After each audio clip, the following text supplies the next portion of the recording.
Hey everyone, last night I crossed a fairly major YouTube milestone, and to celebrate, I want to tell you about my journey to 100,000 subscribers. I'm going to keep this vlog as honest as possible, and if anything I say comes across as arrogant, unsavory, or anything of the sort, I want you to know that that is not my intention. I just want to share my story, along with the true emotions and attitudes that brought me here, wrinkles, warts and all. It's a fairly long story, and I'm thinking this will end up being a two-part video with the second part coming tomorrow. So without any further ado, here is part one of my journey. I'm going to break this down chronologically, starting with what I'll call the pre-internet period.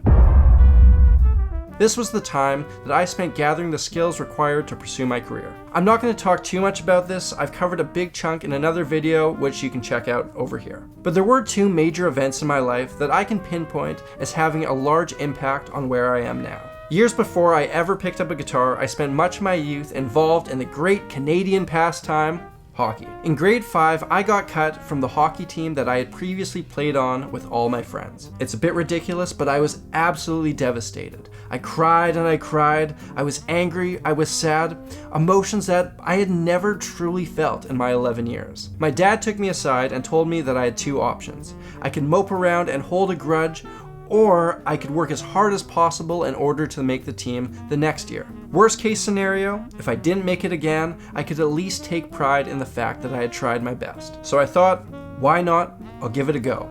So I played on a different team that season, giving it my all. And come the off season in the summer, I worked hard, dryland training, hockey camps, workouts, all that sort of stuff. I devoted myself to improving my skills and my attitude. And when the grade 6 tryouts started, I was a totally different player, and I'm happy to say I made the team. It was that early life lesson that made me believe in hard work. The notion that if I put my mind to something, I could achieve it. And that has stayed with me to this day. When I first started a YouTube channel, I did it because I believed that I could build a fan base, that I could reach you.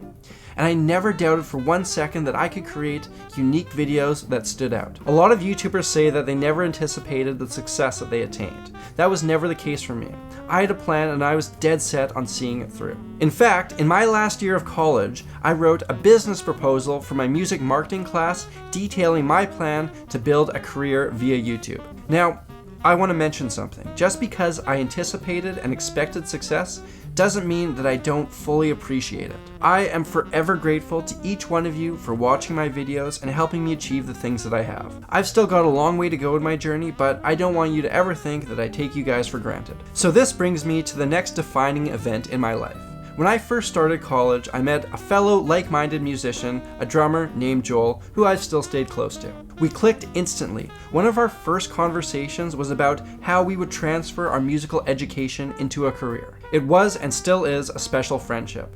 We played in numerous bands together, we hung out regularly, at one point we were roommates, and once we even played a 50-turn game of Mario Party for the Wii. That was intense. A couple years into our degree, he decided to take some time off while I continued my studies. It was during this time that he joined a band that had a solid foot in the YouTube door. Well, this band made a video in which the 5 members simultaneously played a song on one guitar. The video went pandemic level viral and put Walk Off the Earth on the map in a big way. I'm happy to report that they are still crushing it, my main man Joel heavily involved in the production and music they create. But as this was happening, there was a huge range of emotions that I felt as I watched their star skyrocket essentially overnight. There was part of me that was ecstatic for my friend, while there was another part that was deeply, deeply jealous. An ugly kind of envy. I hated that it existed, but it did, and I couldn't push it away. I realize now that these emotions stem from the idea that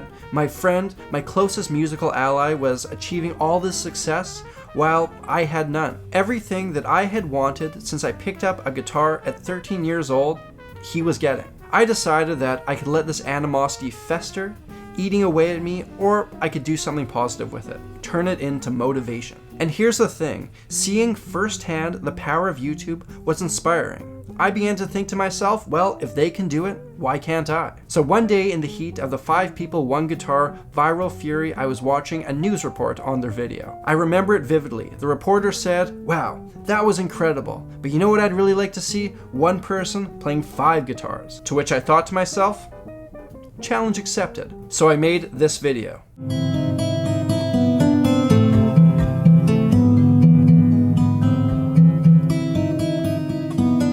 It sat on the back burner for years because I had nowhere to release it, but that would eventually change. This takes me to the next part of my life, what I'll call the transition period. I had finished my bachelor's in music and was living in Toronto. I was doing a fair bit of session guitar work and was working part-time in a studio. I wasn't happy though. I was still pretty messed up from a long-term relationship that went south.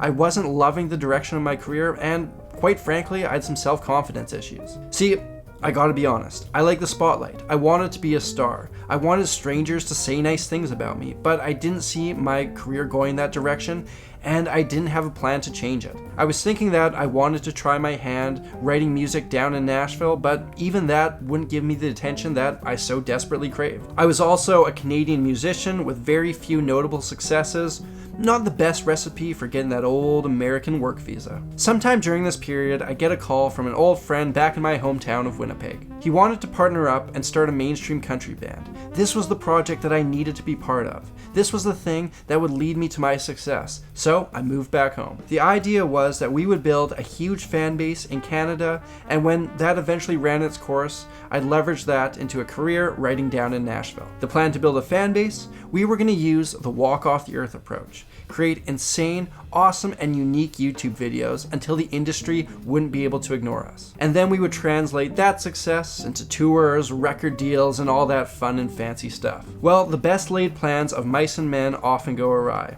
I started to realize how much effort truly went into this YouTube thing, and we hit a catch-22. It proved extremely difficult to get others to invest time and effort into a project that had no income and no fan base. Of course, the way that you grow a fan base and income, time and effort.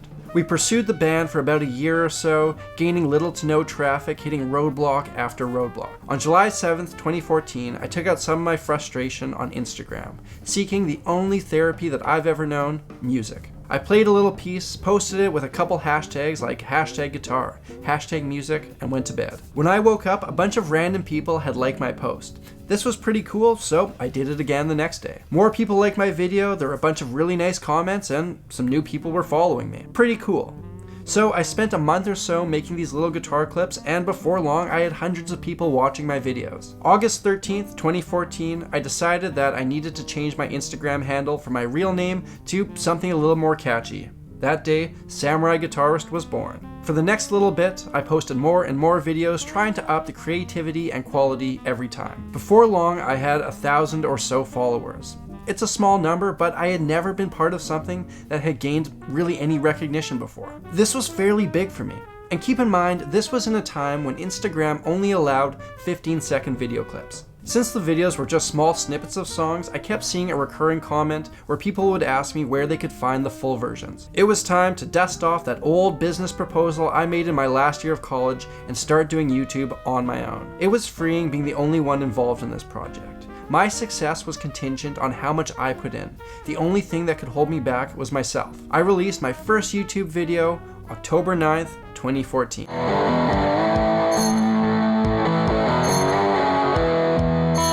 I picked this day because it's the day before my birthday, and I figured I would share it on my Facebook wall so when people came to wish me a happy birthday, they'd also be inclined to watch it. From there, the rest is history. But it's a history that I want to share with you because there's a lot that happened from that day till now. However, it'll have to wait till tomorrow because this video is getting a little bit long. Please tune in then and I'll tell you the next bit of the story. Thank you so much for watching. I hope you enjoyed this video. Before we wrap this up, I wanted to thank you all again for helping me achieve this milestone. My success is because of you. It means the world to me and I truly appreciate it. See you guys tomorrow. Make sure you tune in to part 2. I'm Samurai Guitarist. Thank you again for watching.